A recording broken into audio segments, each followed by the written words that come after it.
વિદ્યાર્થી મિત્રો, હું મકવાણા હેતલ મારા અર્પણ ઇન્ટરનેશનલ પરિવાર વતી આપનો વિડીયોમાં સ્વાગત કરું છું. વિદ્યાર્થી મિત્રો, આજે આપણે એક અતિ મહત્ત્વનો મુદ્દો છે જે આજના આધુનિક સમયમાં ખૂબ જ ઉપયોગી છે, જેનાથી જ સમગ્ર વિશ્વ ચાલે છે એમ કહીશ તેવું છે કોમ્પ્યુટર. તો કોમ્પ્યુટર વિષય પર આજે આપણે નિબંધ લેવાનો છે. તો તમારે કોમ્પ્યુટર આધારિત જે મુદ્દાઓ છે તેને શાબ્દિક રીતે લખવાના છે.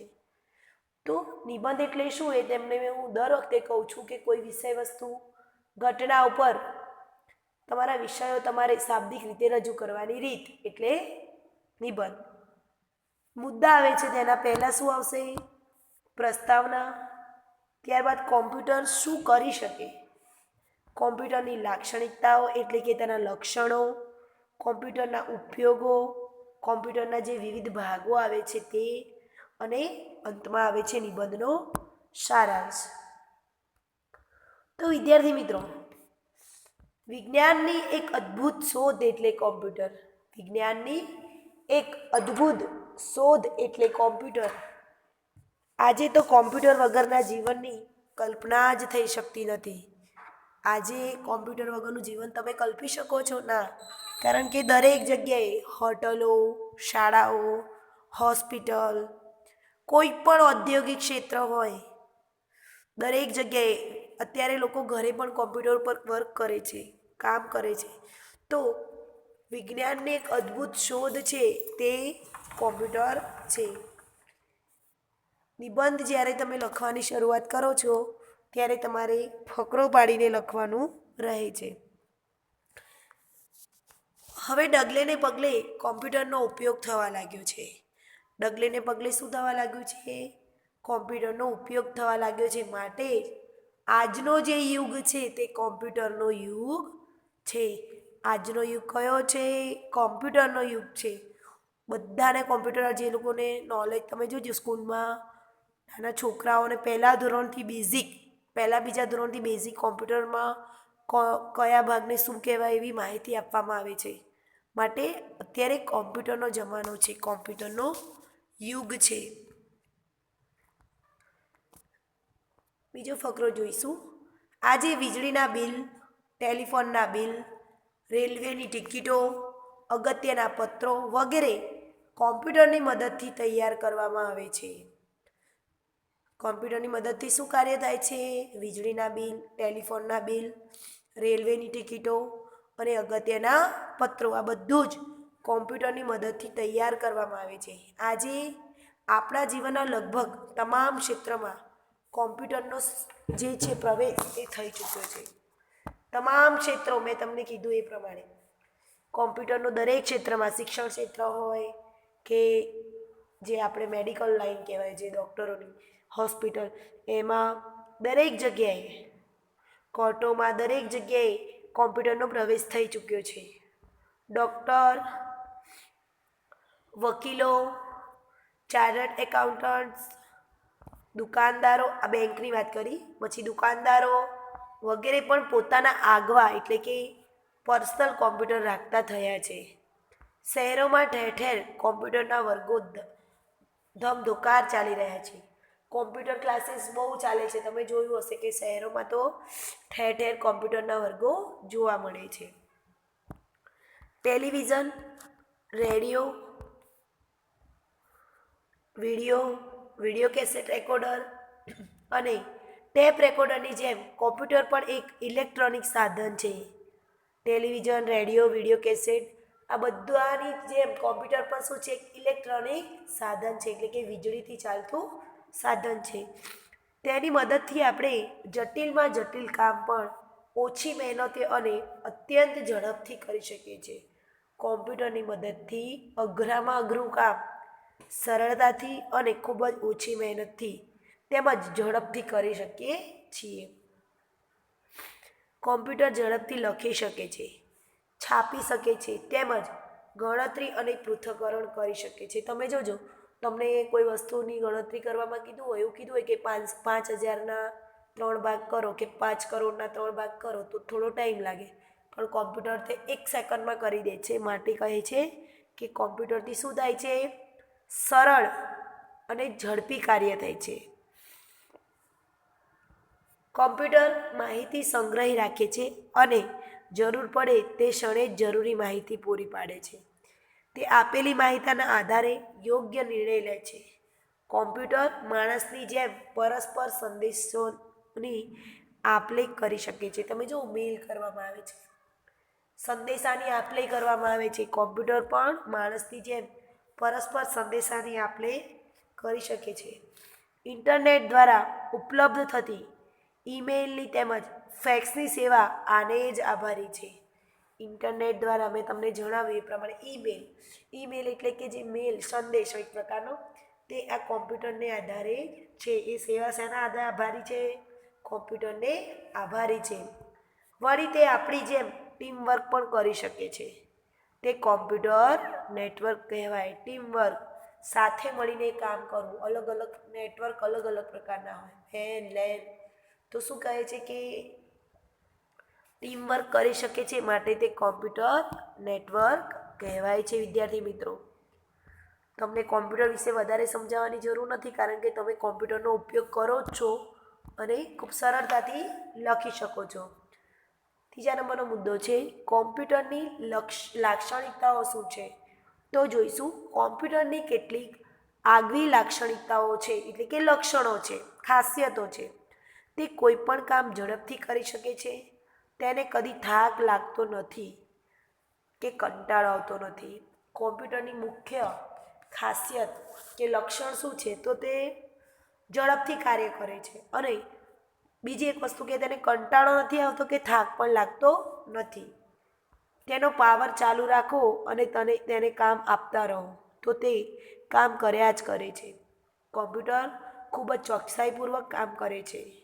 તેને આપવામાં આવેલી સૂચનાઓ બરાબર હોય તો તે પોતાની કામગીરીમાં કદી એ ભૂલ કરતું નથી.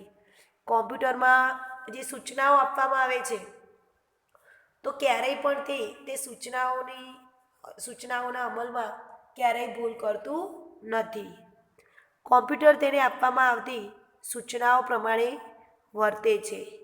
કોમ્પ્યુટર પર આપણે પત્ર ટાઈપ કરી શકીએ છીએ, લેટર.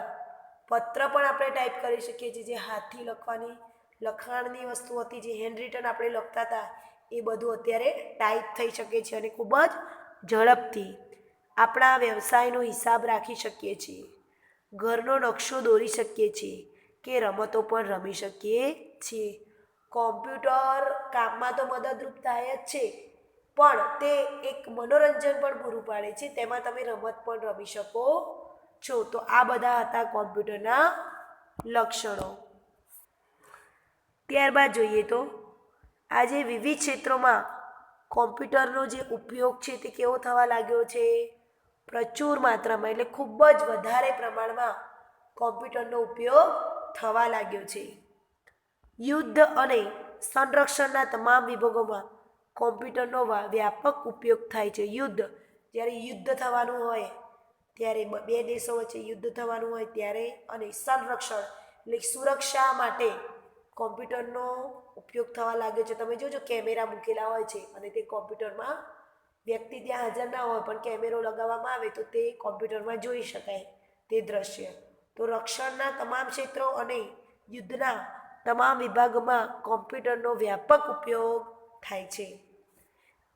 અવકાશી સંશોધનના ક્ષેત્રમાં પણ તેનો ઉપયોગ થાય છે. આપણે જુદા જુદા ગ્રહો, તારાઓ વગેરેના રહસ્યો સમજવા માટે અવકાશમાં ઉપગ્રહો અને યાનો મૂકેલા છે. તમે જુઓ, ઉપગ્રહો આર્યભટ્ટ ને બધા ઉપગ્રહો આપણા તરતા મૂકવામાં આવેલા છે અવકાશમાં. તેનાથી આપણે ત્યાંની પણ પૃથ્વીની બહાર, પૃથ્વી જે છે આપણી, તે પૃથ્વી મર્યાદિત નથી રહી હવે વ્યક્તિ માટે. તેની બહારના જે અન્ય ગ્રહો છે તેની પણ માહિતી કોમ્પ્યુટરના લીધે સરળ બની શકે છે, મેળવી શકીએ છીએ, કારણ ત્યાં આપણે ઉપગ્રહો અને યાનો મોકલ્યા છે માટે. ઉપગ્રહ એટલે માનવ સર્જિત જે ગ્રહો છે, જે યાનો છે તે. કોમ્પ્યુટરનું મોટું યોગદાન રહેલું છે.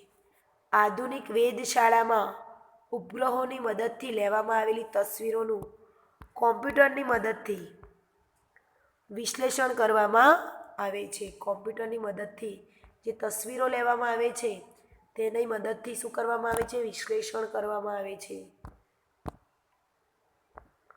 તેના પરિણામે હવામાનની સચોટ આગાહીઓ કરી શકાય છે. હવામાન એટલે કે જે પૃથ્વી પરનું વાતાવરણ હોય છે, તમે જુઓ કે વરસાદની આગાહી કરવામાં આવે છે કે ભાઈ આટલા 3 દિવસ વરસાદ આટલો આ વિસ્તારમાં વધારે પડશે, આ વિસ્તારમાં ઓછો પડશે. ઠંડીનું પણ પ્રમાણ અગાઉથી કહી દેવામાં આવે છે. તો આ કહેવાય હવામાનની આગાહીઓ.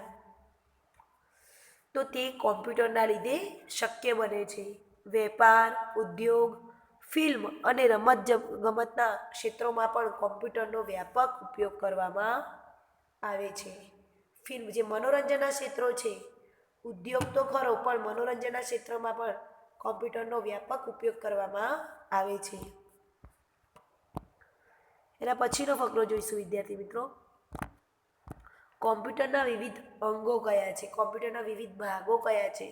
તો કોમ્પ્યુટરમાં કીબોર્ડ આવે છે. કીબોર્ડ તમે જાણો છો, જે પેલું આટલું સ્વિચોવાળું બોર્ડ આવે છે જેમાં એબીસી કેપિટલ લેટર્સ લખેલા હોય, ટાઈપિંગ કરો છો તે કીબોર્ડ. મોનિટર આવે છે. મોનિટર એટલે બાજુમાં જે રાખેલું હોય છે તે. પ્રિન્ટર જેવા વિવિધ ભાગો હોય છે. કીબોર્ડ ટાઈપરાઇટર જેવું હોય છે. માઉસ સ્ક્રીન પર કર્સર ખસેડવા તથા આકૃતિ દોરવા માટે ઉપયોગી છે. માઉસ એટલે જે હાથમાં તમે લો છો, વાયરથી કનેક્ટ હોય છે આટલું નાનું, તે એક સહેજ 7 થી 8, 10 ઇંચનું હોય છે. તો એ માઉસ તમે જુઓ છો તો તે શું હોય છે? આકૃતિ દોરવા માટે ઉપયોગી છે. અને કર્સર એટલે કે જે અંદરનો એરો હોય છે તે ખસેડવા માટે ઉપયોગી છે. મોનિટર પર સંદેશા, માહિતી કે આકૃતિ જોઈ શકાય છે. એટલે કે જે કોમ્પ્યુટર હોય છે, જે સામે તમારી ડેસ્કટોપ સ્ક્રીન હોય છે તેની વાત કરે છે.